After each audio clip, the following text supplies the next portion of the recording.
दोस्तों, शम्मी कपूर एक ऐसे एक्टर थे जो अपने सॉन्ग्स को अपना मूवी का बैकबोन मानते थे। वो अपने हर सॉन्ग्स को काफी सीरियसली लेते थे।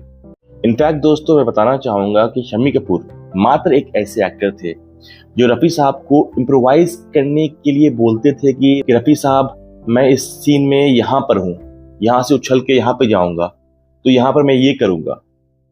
और उसी अकॉर्डिंग रफी साहब अपना वॉइस को चेंज करते थे और गाने में जान डालते थे। तो जो एक्टर अपने सॉन्ग के लिए इतना सीरियस था, जो हर रिकॉर्डिंग स्टूडियो में वो रफी साहब के साथ रहता था, वो देखते थे कि रफी साहब कैसे गा रहे हैं। तो एक वक्त की बात है, शम्मी कपूर एक आउटडोर शूट में बिजी थे और उसी साल 1967 में एक मूवी शूट हो रही थी जिसके मेन एक्टर थे शम्मी कपूर और फीमेल कास्ट में थी आपकी शर्मिला टैगोर। और इसमें एक गाना था जिस गाने के नाम थे आसमान से आया फरिश्ता। आसमान से आया फरिश्ता, प्यार का सबक सिखलाने। दोस्तों, इस गाने के जो म्यूजिक डायरेक्टर थे वो थे शंकर जयकिशन।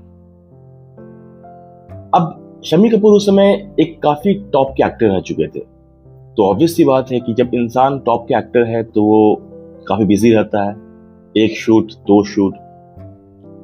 पर एक दिन की बात है, शम्मी कपूर एक्टिंग के वजह से he was shooting abroad, India के बाहर वो शूट कर रहे थे। और म्यूजिक डायरेक्टर ने ऑलरेडी एक सॉन्ग के लिए, जिस सॉन्ग के बारे में बात कर रहा हूं मैं, उसके लिए ऑलरेडी उन्होंने स्टूडियो बुक कर दिया था। स्टूडियो बुक होने के बाद म्यूजिक डायरेक्टर ने ये कहा रफी साहब से कि रफी साहब, शम्मी कपूर तो अभी बाहर आउटडोर पे शूट कर रहे हैं और इस कंडीशन में हम उनका वेट नहीं कर पाएंगे। अब रफी साहब ठहरे एक घनिष्ठ मित्र शम्मी कपूर के।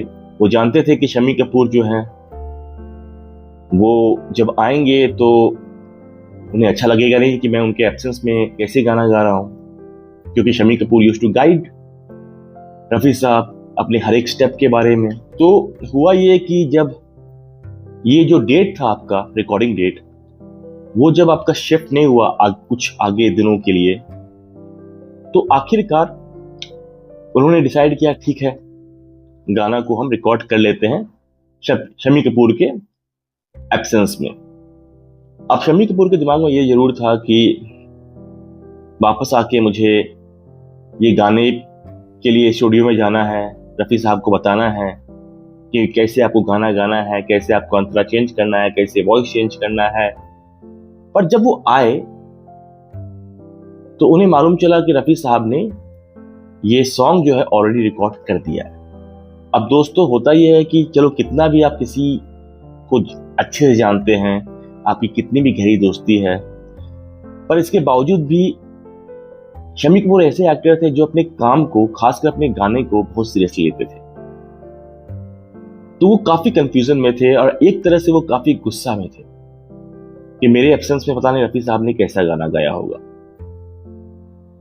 पर दोस्तों, चमत्कार देखो, जब शंकर जयकिशन ने ये गाना शम्मी कपूर को सुनाया तो शम्मी कपूर का जो भाव था, मतलब जैसे वो एंट्री लिए थे स्टूडियो में तो गुस्से के मूड में थे वो, और जब वो गाना सुन रहे हैं धीरे धीरे धीरे धीरे धीरे धीरे, तो उनका जो फेशियल एक्सप्रेशन है वो भी आपका चेंज हो रहा है। पहले गुस्सा था, बाद में फिर वो इमोशनल हो गए और लास्ट में ही वॉज वेरी हैप्पी। वो दंग रह गए इस बात के लिए कि मेरे एब्सेंस में रफी साहब को कैसे पता चला कि मैं ये करने वाला हूं सॉन्ग में, मैं ऐसे कूदने वाला हूं, मेरा एक्सप्रेशन ये चेंज होने वाला है। और दरअसल दोस्तों, ये जो सॉन्ग है आपका, ये सॉन्ग में आपका शम्मी कपूर जो हैं वो हेलीकॉप्टर से वो छलांग मारते हैं नीचे।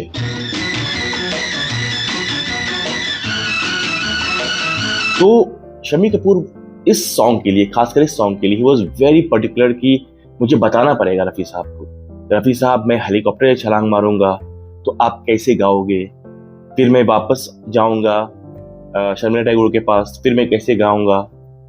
तो उनके दिमाग में अपना इमेजिनेशन चल रहा था, पर ये दोस्ती देखो, ये कोऑर्डिनेशन देखो, ये बॉन्डिंग देखो रफ़ी साहब और शम्मी कपूर के बीच में, कि रफ़ी साहब ने भाप लिया कि अगर शम्मी कपूर यहाँ होते तो मुझे बोलते कि रफ़ी साहब आप ऐसे गाना गाओ, आप ऐसे आवाज़ चेंज करो। तो दोस्तों, दरअसल होता यह है कि कभी कभार जब दोस्ती गहरी होती है, जब इंसान एक दूसरे को हद से ज़्यादा जानने लगता है, तो इंसान पहचान लेता है कि मेरे दोस्त में या इस एक्टर में क्या कमी है जो मैं अपनी आवाज़ के थ्रू उसे पूरा कर सकूं। और यही चीज़ रफ़ी साहब ने कर दिखाया शम्मी कपूर के उस सॉन्ग के लिए। और दोस्तों,